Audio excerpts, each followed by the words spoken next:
रूसी तेल खरीदने वाले देशों पर जुर्माने से लेकर दर्द निवारक दवा का बेजा इस्तेमाल रोकने के लिए फेंटेनाइल की आयात पर रोक लगाने तक, अमेरिकी राष्ट्रपति डोनाल्ड ट्रंप ने टैरिफ को अपनी विदेश नीति का पसंदीदा हथियार बना लिया है। भारी भरकम टैरिफ लगातार दुनिया भर के बाजारों में हलचल मचा देने वाले ट्रंप अब इसी के बलबूते रूसी राष्ट्रपति व्लादिमीर पुतिन को घुटनों पर लाने की कोशिश में जुटे हैं।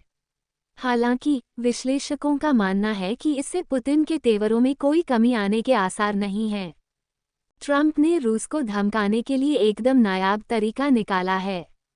उन्होंने रूस से कहा है कि या तो वह एक दिन के भीतर यूक्रेन के साथ जंग रोके या फिर उसका तेल खरीदने वाले देशों पर द्वितीयक टैरिफ के तौर पर जुर्माना लगाए जाने के लिए तैयार रहे। ट्रंप का मानना है कि द्वितीयक शुल्क भारत पर अतिरिक्त 25% टैरिफ की तरह से बचने के लिए संबंधित देश रूस से कच्चा तेल आयात करना बंद कर देंगे। इससे एक प्रमुख वित्तीय स्रोत बंद होने से रूस के लिए जंग लड़ना मुश्किल हो जाएगा। जाहिर है, अमेरिका का ये कदम रूस की अर्थव्यवस्था को नुकसान पहुंचा सकता है। विश्लेषकों का मानना है कि इससे ट्रंप के लिए भी आर्थिक और राजनीतिक मुश्किलें बढ़ने के पूरे आसार हैं। पुतिन ने भले ही ट्रंप के साथ मुलाकात पर हामी भर दी हो, लेकिन उनके रवैये से परिचित विश्लेषकों का अनुमान है कि रूसी राष्ट्रपति धमकियों के आगे झुकने वाले नहीं हैं। रूस मामलों के पूर्व अमेरिकी खुफिया विश्लेषक और Carnegie Endowment for International Peace के रूस और यूरेशिया कार्यक्रम के निदेशक यूजीन रूमा का कहना है कि ऐसी धमकियों के कारण पुतिन के युद्धविराम पर सहमत होने की संभावना लगभग शून्य है। मध्यावधि चुनाव, व्यापार वार्ताओं पर दिख सकता है असर। विश्लेषकों के मुताबिक ट्रंप के टैरिफ की वजह से अंतर्राष्ट्रीय बाजारों में कच्चे तेल की कीमतें बढ़ सकती हैं।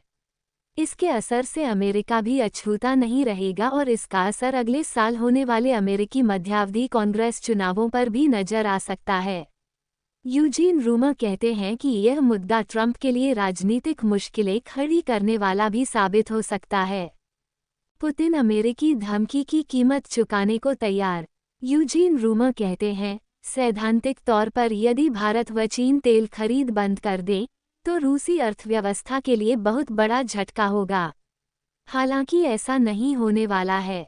पुतिन पहले ही इस तरह के संकेत दे चुके हैं कि वो अमेरिका और उसके सहयोगियों की तरफ से थोपी जाने वाली किसी भी नई आर्थिक चुनौती का सामना करने को तैयार हैं। भारत, चीन के साथ बढ़ेगा गतिरोध। विश्लेषकों की माने तो ट्रंप का टैरिफ को हथियार बनाने का दांव उन पर ही भारी पड़ सकता है, क्योंकि इससे चीन व भारत के साथ व्यापार समझौते सुनिश्चित करने के अमेरिकी प्रशासन के प्रयासों को भी झटका लग सकता है। पूर्व अमेरिकी वित्तीय अधिकारी किम्बली डोनोवन ने कहा कि ये टैरिफ भारत और चीन के साथ अमेरिका के द्विपक्षीय और व्यापारिक संबंधों को प्रभावित कर सकते हैं।